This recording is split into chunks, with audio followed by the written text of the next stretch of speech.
All right, welcome. In this explainer, we're going to do a clinically focused deep dive into acne vulgaris. This is really designed for practicing physicians and for those of you hitting the books for specialty exams. And right up front, I want to give full credit for all the foundational material we'll be covering to Dr. Mohammed El-Nagi Mohammed.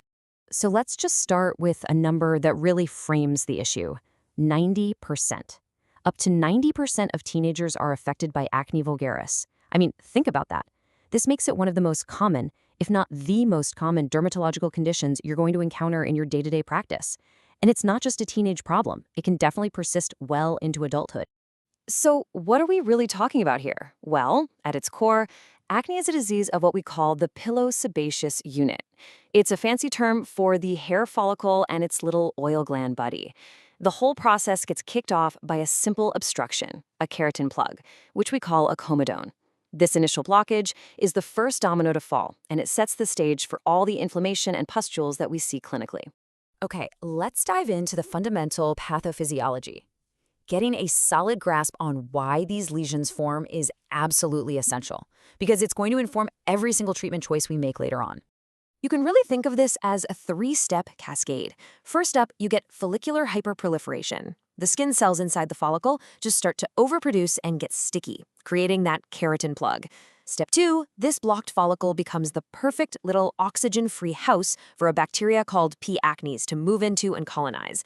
And finally, step 3, the body recognizes this whole situation and launches an inflammatory response. And that's what gives us the redness and the pus. So, we've covered what's happening on the microscopic level. Now let's zoom out and see how that actually translates to what we see on a patient's skin. We're going to look at the different types of lesions and, crucially, how we classify the severity to guide our management. The most basic lesions are the non-inflammatory ones, the comedones. And the difference between a whitehead and a blackhead is pure mechanics. A whitehead is a closed comedone, meaning the top of the follicle is covered by a thin layer of skin. A blackhead is an open comedone. The follicle is open to the air, which allows that plug of keratin and sebum to oxidize and turn dark. It is not dirt. That's a huge misconception to clear up with your patient. Now, when that blocked follicle eventually ruptures, its contents spill out into the surrounding dermis. That's when the body's immune system really kicks into gear, triggering an inflammatory response. This is what creates those red papules and pus-filled pustules. If the response is really deep and aggressive, you get the more severe nodules and cysts. And that's unfortunately when we start worrying about permanent scarring, whether it's those pitted ice pick scars or the raised hypertrophic kind. So this brings us to a really crucial clinical step. We have to correctly classify the severity, because our whole treatment algorithm depends on it. Mild acne is mostly comedonal, maybe with a few sparse inflammatory spots. Moderate is when you start seeing widespread comedones and a lot more papules and pustules. And then severe, that's characterized by extensive inflammation, nodules, and often the looming risk of scarring. Okay, let's get into management. We'll start with the first line, evidence-based strategies for our patients who present with mild to moderate disease. You know, the current guidelines are very clear here. They strongly recommend a 12-week course of a fixed topical combination therapy. This is key because you're targeting multiple parts of the pathophysiology all at once. The primary choices usually combine a retinoid, like adapalene or tretinoin, with an antimicrobial agent like benzoyl peroxide or clindamycin. And this is the point where we need to start counseling patients about potential dryness from retinoids and the importance of using a good, non-comedogenic moisturizer right from the start. Now, what about patients with more significant disease, or those who just aren't responding to the first-line topicals? Well, that's our cue to escalate the strategy, and this typically means bringing oral medications into the picture. The approach here involves adding a 12-week course of an oral antibiotic, usually limicycline or doxycycline, to a really solid topical regimen, and it's absolutely vital that the topical agent is continued right alongside the oral therapy. So you might have a retinoid with benzoyl peroxide or maybe azelaic acid working together with that oral antibiotic. But wait, before you actually write that prescription for an oral antibiotic, there are several non-negotiable prescribing rules that we have to stick to. This is for patient safety and for good antibiotic stewardship. So what are the rules?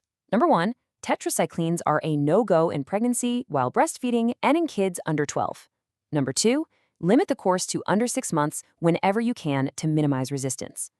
3, and this one is critical, always co-prescribe with a non-antibiotic topical like a retinoid or benzoyl peroxide. And finally, never, ever use an oral antibiotic in combination with a topical antibiotic. And here's a great example of how practice changes over time. Minocycline used to be pretty common, but now it's considered less appropriate. And that's because of the risk, however small, of irreversible skin pigmentation. It's significant enough that we've generally deprioritized it compared to other tetracyclines. And it's so important to remember that for our female patients, combined oral contraceptives can be a really valuable alternative to systemic antibiotics, especially if contraception is also a goal. But just like with the antibiotics, they can't be used as a monotherapy. They have to be combined with effective topical agents. Now we get to the big guns, oral isotretinoin. This is our most potent tool. It's highly effective for severe, stubborn acne, but it is reserved for specialist supervision only. And that's because of its significant side effect profile and its strict contraindication in pregnancy. It's a potent teratogen. All right, let's wrap up with two of the most important aspects of managing acne in the real world: responsible antibiotic stewardship and knowing the clear criteria for when it's time to refer to dermatology. This next part is absolutely critical for responsible prescribing. These are the practices we just have to avoid if we're going to combat the growing threat of antimicrobial resistance. Okay, let me be crystal clear.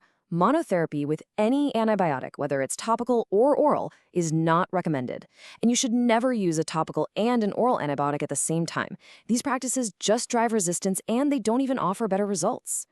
Now, there are some scenarios that are a mandatory immediate referral to a dermatologist. According to the NICE guidelines, these include the most severe forms, like acne conglobata, which presents with those interconnected nodules and abscesses, and severe nodulocystic acne.